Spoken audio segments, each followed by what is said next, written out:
want to let you know that Danielle asked me to marry her after that date, which is why I say it's when we knew we were a thing. Because it was after that date that you were like, we should just go get married. This is true. It was like the Monday or something, or like the Tuesday. I don't know what it was.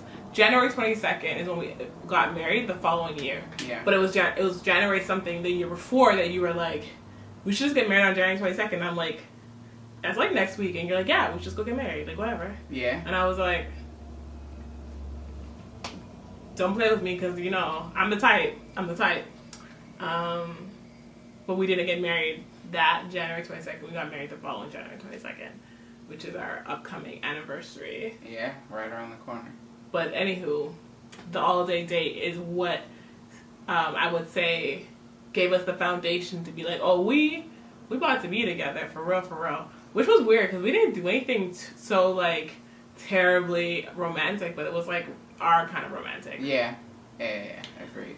So the date was so impromptu that I didn't even like have clothes at her house. Like we didn't plan it at all.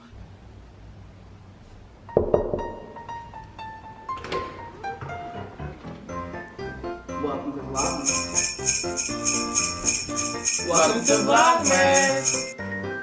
So, our video that folks are saying was their favorite so far is the How We Met video. So we figured we should just do the sequel for that now, which is our all-day date / how we knew we were a thing / we're still debating if that's when we knew we were a thing or not. But anywho. I was going to say, let's be clear. These moments when we knew we were a thing tend to vary between the two of us. We have some different ideas on what that looked like. But I think the all-day date was definitely one of those moments where we were really, really sure that this was a thing. Yeah. So, I was actually hanging out with a friend who was at a meeting down the street. And I was just new to Atlanta, didn't really know much people, wanted to get out there and like get to know people. And yeah. Okay. Yeah. Then the night before, right? Yeah, the night before I was with a friend, and then that night I was like, oh, well, what should I do? I can go home or I can stay with you. But I stay with you. I ain't got no makeup. I ain't got no clothes. I'm gonna wear the same clothes I wore the day before. Like, it was just one of those impromptu efforts.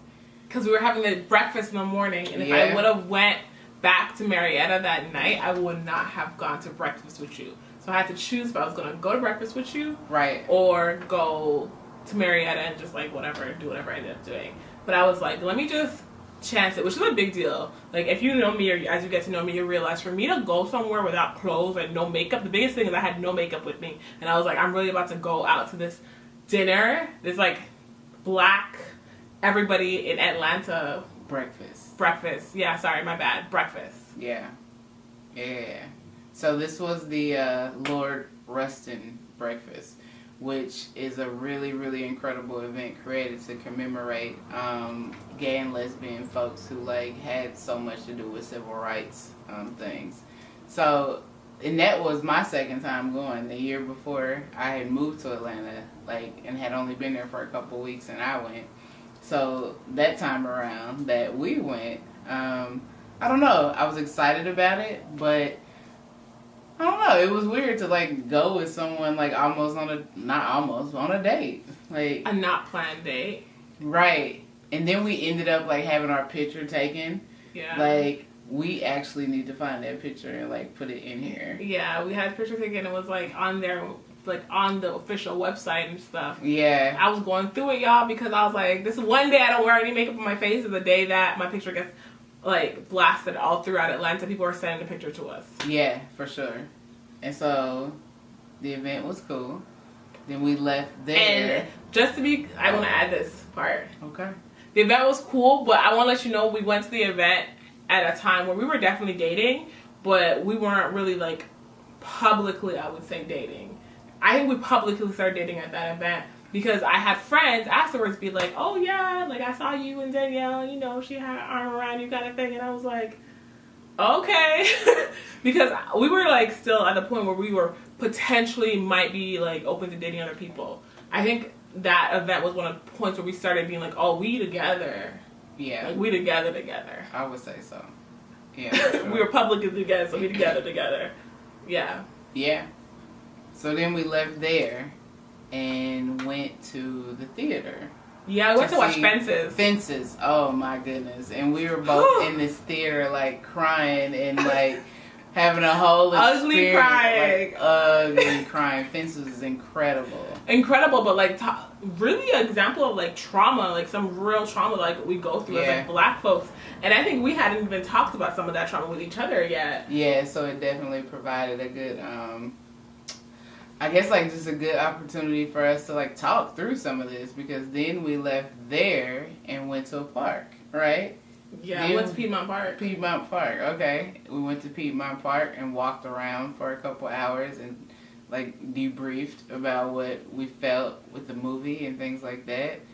Then went to the grocery store together. Well, you have to, you skipping things. Like, which one did I skip? Well, no, you have to tell them what happened at Piedmont Park. You can't just go into Piedmont Park. Like, shit happened. Like, Fences was a big deal. We watched this movie and like cried together and like held each other in the movie theater and like talked about some of our childhood trauma, and we connected on a level we had never prior to watching that movie together. And it was intense, right? Because we slept over the night before, woke up together, went to this breakfast, and then saw this intense movie. We had been hanging out with each other for hours now. Wasn't expected to cry together, but we did. Went to Piedmont Park. Walked around for hours, like holding hands and like looking at water and all that stuff. And then we're sitting looking at the water on this bench, and sis pulls out her phone and shows me this request to the universe that she had for a partner, a life partner that fit my description down to my height, skin tone, degree, like fit my description to the T. I was blown away, had no words. I was like, how did you literally put a catalog in for my existence? I forgot about that part. And the date stamp was on it. The date stamp was prior to us even being a thing. And I was like, this is terrifying, affirming, I don't know which one it is. Yeah. And we're just like sitting by the water looking out, and you like hand me your phone and like I'm reading this thing and I'm like, blah. I totally forgot about that part. I was randomly sitting in my apartment one night thinking, okay, and this was, several months before that. I was randomly sitting in my apartment thinking, okay, I think I'm about done playing around. Had a good time with it all. And maybe I should like request the universe to send me like a partnership that's going to be like withstanding and long term. And so I just started putting characteristics down, like just randomly as I thought about things. I'm like, all right, I want a partner who is college educated, at least a bachelor's degree, 5'7", nice teeth, like, just some of the stuff that's like some particulars. And 5'6" is what you wrote. I thought I wrote between like 5'6" and something. You said 5'6", I'm 5'6". You said 5'6". Yeah. I don't remember. Mm-hmm. But anyway, like, I got really specific about it. Like, really specific. Someone that's, like, interested in monogamy but open to conversation if, in fact, there ever needs to be one. Like, I can't think of one thing on that list that did not fit. And it was terrifying. Like, this sounds really romantic, y'all, I know. But I want you to understand that we had just spent that night together, went to this breakfast together, cried together. So we were already in this really vulnerable state.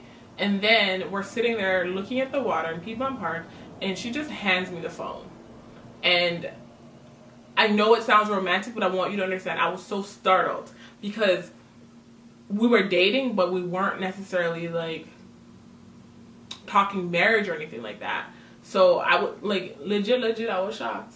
I did not know you were that startled. I was shocked. I remember you being like, yo, that's me. Like, you literally called me to you, is what you said. Which I would agree. Yeah, that.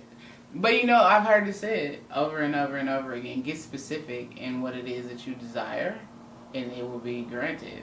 But the funny thing is that I didn't have no specifics, really. Like, I didn't make a list. So it was like this interesting thing where I was like, huh. Well, lucky her to not have a list and come up with this. No, really. But yeah. So after showing you that, we walked a little bit more, if I remember correctly, and then decided that we were going to go to the grocery store, which was across the way, which is called Trader Joe's. There are no Trader Joe's in Canada as of yet, and it's sad, because that's one of my favorite grocery stores in some parts of the U.S. But yeah, so we went there, bought something to cook, went back to your house in Marietta, where you were staying, talked more, had dinner together, and then I went home, I believe. We had this beautiful pizza dinner, we had this salad, we ate it, like, in the bed, which is not a thing we often do, and, like, we really hung out. Did we do a thing? Yeah, we did a thing that night. You know, we did a little... Yeah. To commemorate the great day. We had a good date. I don't know if you stayed the night. I think you may have went home after, but... Is that that's not the toast night? The French toast night? Oh, yeah. No. That was another time when I come over to kick it. Yeah. Jenny makes bomb French toast and makes it for me. It's great. You the only person that gets the French toast? Yes. I better be the only person that gets the French toast. Not like that. I mean, like, just anybody. Just anybody. I mean, I'm going to shut up now. Anywho. Yeah, so that was the date that I think solidified us. She asked me to marry her a week later, and, you know, a year later we were married, and here we are a year after that, so. I try to go back to that moment, like, what was I thinking when I was like, we should get married? A few days after that. Like, I go back there often. Because I'm, like, always curious about if I was, like, doing the whole U-Haul situation. Which kind of, maybe, a little. I don't think we U-Hauled, though. No, because we had that whole year plus. Yeah. Like, to get to know each other and things. But, yeah, like, it was something about that whole day that just made me feel like I could probably do this for the rest of my life. Like, it just was, like, such chemistry that was not, like we weren't trying to have chemistry. Like, we weren't trying We weren't even trying to really be together. We were just kind of like, meh, see what happens. We weren't trying to be, like, a couple that looked photo-worthy at the Rustin Lord breakfast. Like, none of that. Like, we didn't even try to put a day together like that. The day just rolled. Like, you just be like, what, do you want to go to movies now? We're enjoying each other. We Yeah. just keep going. So I thought, this could be cool. This could be a thing. I would at least, if nothing, have lots of adventures with this person. And we have lots of adventures. And then I was in my feelings, and I was like, let's get married. And here we are. And, you know, we're going to tell you the story of how we actually got married. Because in January, she said, let's get married. I didn't answer till March. Because I had to work through some stuff for myself internally. And I feel like I'm glad I did. Because when I got married, I was short. And we'll talk. We'll do another video because we did like couples counseling stuff. We did like spiritual stuff. We did commitment stuff. Like, we've been getting married for like our whole relationship, really. Real. And I think it's worth us talking to y'all about like what are the steps we took prior to marriage to prepare us for marriage, to give us some of the foundation that we have. Because I think every step we took was so necessary. Wow. After actually necessary. After actually being married for a year, I can honestly say I don't think we did anything frivolous. All right. We needed it. Okay. So we'll do another video though. We'll talk about like the journey to marriage, not necessarily wedding because we didn't do that, but to having an actual marriage. Okay. All right. Okay. Well, that's our all-day date. Kind of how we decided to be a thing. Yeah, that's it. Hope y'all enjoyed. Hope it was helpful. Peace.